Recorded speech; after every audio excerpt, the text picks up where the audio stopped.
세상길 소망 없는 나그네 길 방황하고 헤매이며 정처없이 살아왔네.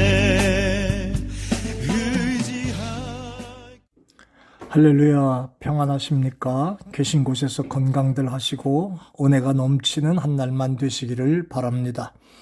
오늘은 산상수훈의 말씀 마지막 시간을 여러분들과 함께 하려고 합니다. 본문은 마태복음 7장 28절부터 29절이고요. 제가 한번 읽어드릴게요. 예수께서 이 말씀을 마치심에 무리들이 그 가르치심에 놀래니 이는 그 가르치시는 것이 권세 있는 자와 같고 저희 서기관들과 같지 아니함일러라. 아멘. 오늘 본문의 내용이 그대로 나왔네요. 예수님이 가르치시는 것이 권세 있는 자 같고 서기관 같은 그러한 인간들하고는 같지 아니했다라고 하는 모습이 간단하게 나오게 됩니다. 예수님의 가르치심이 왜 권세가 있었다고 백성들이 놀랬을까요? 자, 몇 가지 생각을 기억하면서 유니온 교회 식구들은 여러분의 교회 목사인 부족한 종을 위해서, 그리고 이 방송을 듣고 있는 다른 교회에 섬기는 모든 분들, 여러분이 섬기는 교회 담임 목사를 위해서 기도해 주셔야 할 일이 오늘 있다는 것도 생각을 해 보도록 하겠습니다.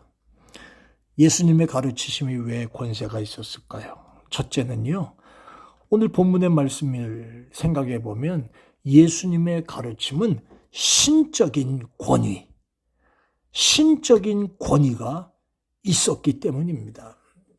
당시의 서기관들이나 바리새인들, 특별히 서기관들은요, 자기들에게 유전으로 전해준, 구전으로 이어내려온 장로들의 권위에 의존해서 사람들을 가리켰습니다. 그래서 옛사람들을 표현할 때 그들은 이렇게 말합니다. 옛사람에게 말한 바, 또 랍비 아무개가 말하기를, 이렇게 표현을 썼습니다. 불완전한 사람의 권위에 의존해서 가르쳤기에 확신이 없었다는 그 말입니다. 이 말을 풀면 이런 말입니다. 예수님은 이런 말씀을 하셨지만 나 주명훈 목사는 그 말을 이렇게 표현합니다. 그러니까 여러분은 기억하세요. 이런 얘기입니다. 그래서 내 뒤를 이어서 나오는 사람들 말이 예수님의 말씀은 이렇게 했지만 옛사람 우리 주명훈이라는 목사님은 이렇게 얘기했는데 그 말이 더 옳은 듯 싶습니다. 옳긴 뭐가 옳습니까? 불완전한 사람의 권위에 의존해서 가르쳤기에 확신이 없어요. 그래서 주님은 가르치심마다 나는 너희에게 이르노니 가르치심의 기원이 달랐습니다. 예수님이 바로 육신을 입고 오신 하나님이셨기 때문에 권세가 있을 수밖에 없지요. 사랑하는 여러분, 우리는 하나님이 아니라 예수님처럼은 말할 수 없습니다. 그러나 우리들의 영원 불변의 성경에 근거하고 성령의 은혜와 감동 속에서 전한다면 우리들도 권세 있는 말씀의 주인공들이 될 수 있을 줄 믿습니다. 두 번째는요, 무리가 깜짝 놀랐다고 하는 그 이유는 정확한 진리를 전하셨기 때문입니다. 지금까지 며칠 동안을 계속 예수님은 서기관과 바리새인들의 가르침이 엉터리였다고 하는 사실을 지적하시면서 이야기를 드렸습니다. 서기관들이 시작된 것은 바벨론 시대 때부터입니다. 바벨론에서부터 유대 포로들의 신앙의 명맥을 이어가기 위해서 이어져 내려왔던 율법을 베껴 쓰는 일을 하기 위해서 서기관, 글을 쓰는 사람, 서기관 제도를 만들었습니다. 예수님 당시에도 인쇄술이 발달되지 않아가지고 서기관들이 베끼는 일을 하다 보니까 이 베끼는 서기관들이 성경에는 전문가가 되었습니다. 그래서 다른 사람들에게 성경을 가르치는 일도 하게 된 겁니다. 그런데 문제가 뭐냐 하면 그들이 가르치는 성경의 가르침이 너무 인간적이고 자신중심적으로 말씀을 풀어갔다는 그 뜻이에요. 중요한 거는 성경의 핵심을 알지 못했다는 겁니다. 서기관들의 가르침은 내용면에서 예수님과 아주 달랐습니다. 그들은 성경의 근본적인 정신이 하나님을 사랑하고 이웃을 사랑하는 것이다 라고 하는 것을 잊어버리고 그 당시 그 순간 자기에게 편리한 대로 상황윤리식으로 성경을 해석했으니 이건 무슨 코끼리 코 같은 해석이 나오고 코끼리 다리 같은 해석이 나오고 중심은 알지 못한 채로 어떤 사람은 장님이 코끼리 꼬리를 만지면서 이건 또 돼지 꼬리 뭐 어떤 꼬리가 뒤말렸네 뭐 이런 소리나 하고 앉았고 귀를 만진 사람은 아유 귀가 펄럭거리는데 이게 뭔가 뭐 이런 생각을 하고 전체적인 것을 보지 못했기 까닭에 순간순간적인 것으로 해석한 오늘도 교회에서 말씀을 전하는 주의 종들을 위해 기도해야 합니다. 신적 권위, 하나님의 권위를 가지고 말씀을 성령의 인도하심으로 전하는 종들이 되게 해달라고 기도하셔야 되고요. 두 번째는 쓰잘데기 없는 헛소리 하지 아니하고 하나님 말씀의 정확한 진리를 전하게 해달라고 기도하셔야 됩니다. 사랑하는 여러분, 서기관들은 성경을 이해하지 못하고 모든 걸 다 거꾸로 가르치는 모습이 참 많았습니다. 이웃은 사랑하되 원수는 갚아라. 예수님이 어디 그런 말씀을 하셨습니까? 음행한 연고 외에는 이혼 증서만 주면 다 괜찮다. 언제 그런 걸 가르치셨습니까? 하나님의 이름이 아니라면 다른 맹세는 어겨도 된다. 그동안 서기관들이 엉터리로 가르쳤던 많은 예들이 있습니다만은 진짜 엉터리였습니다. 오늘도 신실하지 못한 주의 종들이 강단에 서서 목회도 제대로 될 일도 없지만 그나마 섬기고 있는 백성들을 향해서 쓸데없는 얘기, 이상한 얘기, 잘못 푸는 성경 이런 것들로 말씀을 전하는 일들이 비일비재한 걸 봅니다.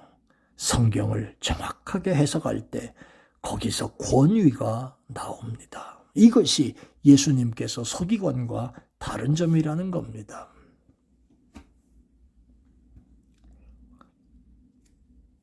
사랑하는 여러분, 그런데 오늘 본문의 말씀을 보면서 이런 생각을 한번 해보았습니다.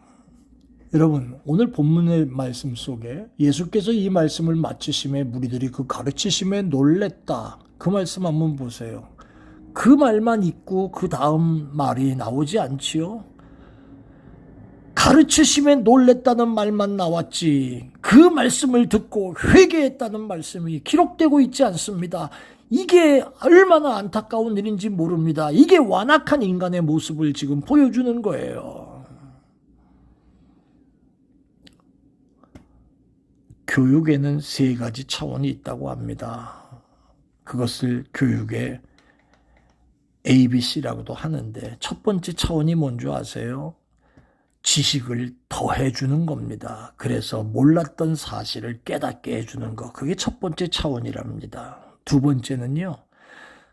지식을 더해줌으로 인해서 시야를 넓히고 이해의 폭을 넓혀주는 거. 그게 교육의 두 번째 차원입니다. 세 번째 차원이 뭔지 아세요? 그것이 바로 변화, change라고 하는 겁니다. 잘못된 관점을 바로 잡아주고 올바른 삶의 태도로 바꾸어주는 거. 이게 제대로 된 교육이라는 거예요.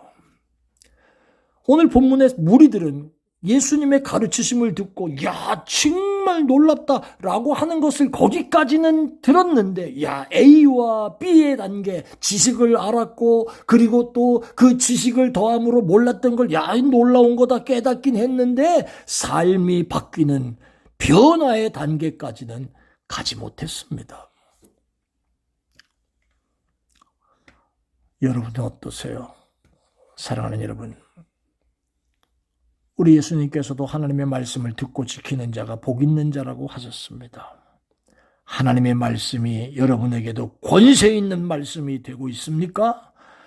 가려운 것이나 긁어주고 또 야, 참 재미나네. 이 정도의 생각으로 말씀을 듣고 나는 나대로 따로 사는 그런 모습, 그런 거 없습니까? 하나님의 말씀이 나를 막 힘들게 만들면 시험에 들어가지고 삐지고 교회를 가네 안 가네 이따위 생각을 하고 있는 이런 엉터리 신앙들 아닙니까?